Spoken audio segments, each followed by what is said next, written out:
The Dakota wind howled like it wanted blood, tearing across the plains with a cruelty that broke weak men and hardened the rest. And Wyatt Hale had learned long ago that the land did not care if you survived, only whether you endured. He stood alone on his ranch at dawn, shoulders broad from cavalry years, hands scarred by rope and iron, eyes pale and distant like a man who had watched fire eat his life and leave him breathing in the ashes.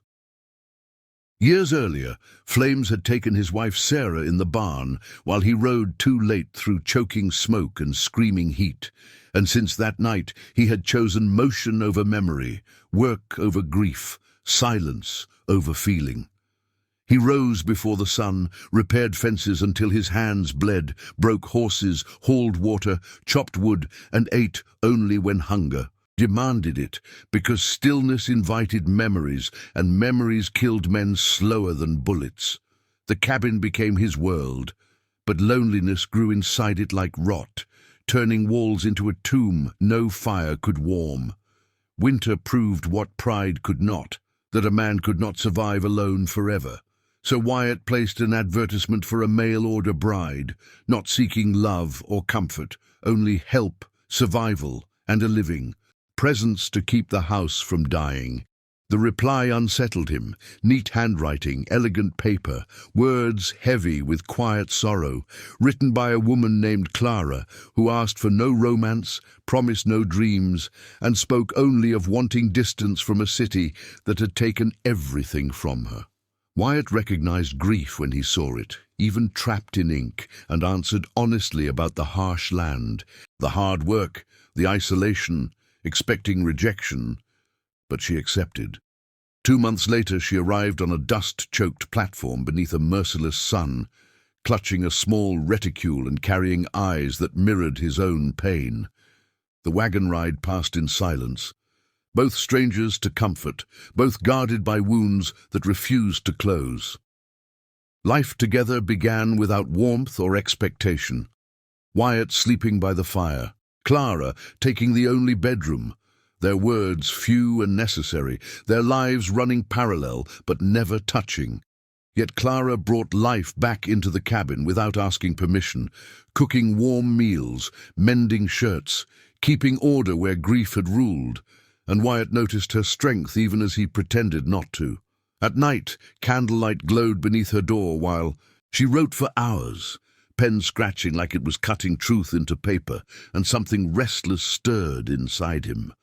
One afternoon he found a letter she had written, sealed and addressed back east, to New York, to a city she claimed held no one for her, and the discovery lodged cold suspicion in his chest. He returned it untouched, but trust cracked silently between them.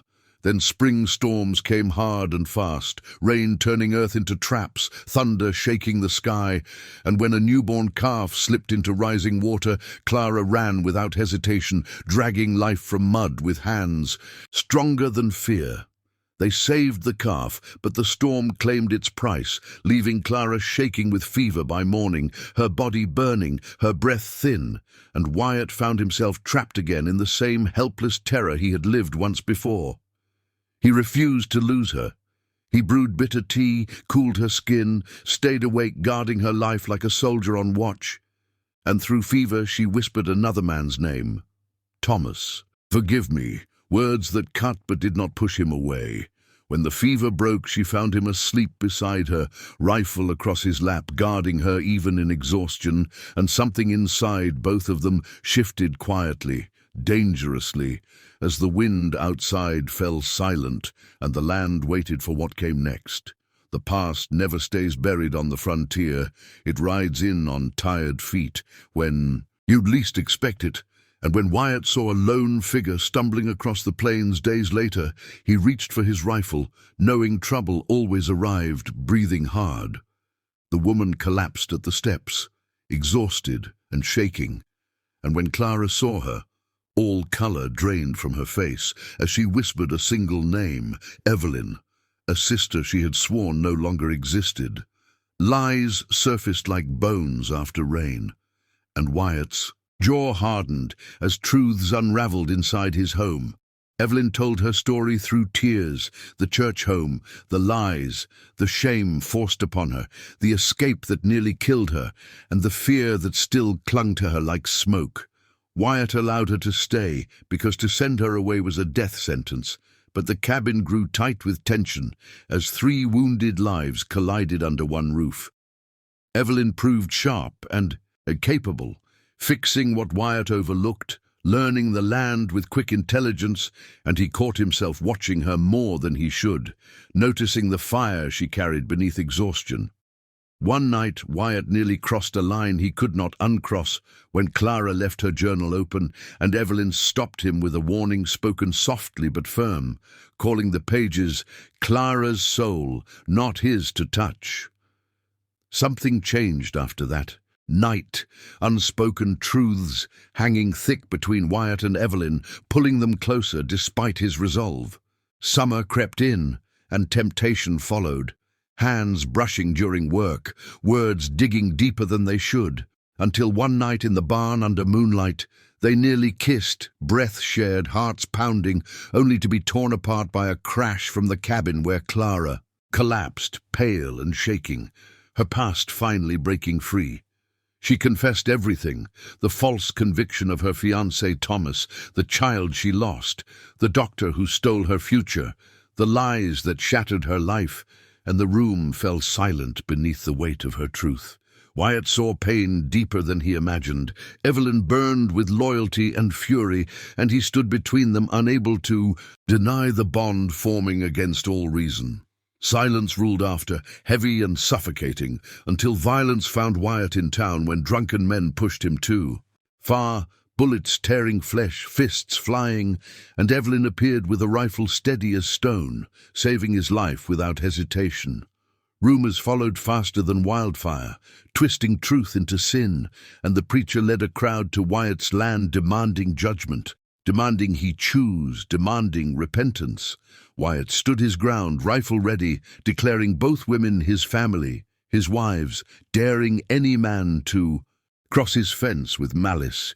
When Clara stepped forward and spoke her truth raw and unbroken, the mob fractured under the weight of honesty, shame rippling through them as they turned away one by one, the preacher left alone, righteousness hollow, and the 3 stood together knowing victory came with exile.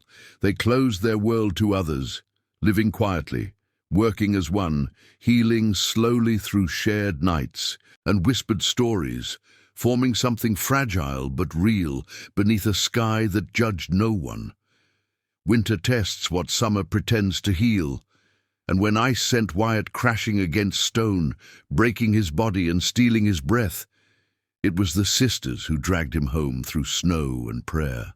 Fever took him, memories burned through him, and words he never meant to say escaped into the dark, calling Clara his quiet heart, and Evelyn his fire.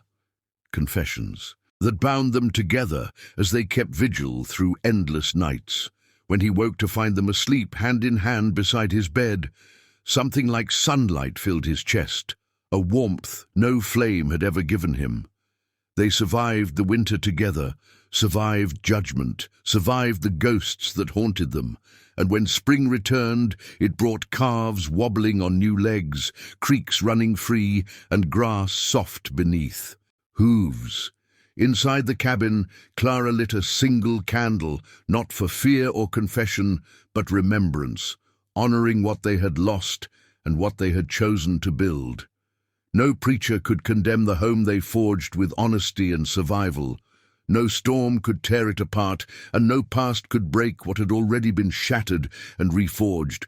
The frontier had carved them with hard hands, but together they learned a different strength, one born not of law or approval, but of loyalty, truth, and love, earned in fire and silence. 3 hearts stood where one would have fallen, and the land, indifferent as ever, bore witness as they claimed a future no one else could grant or take away.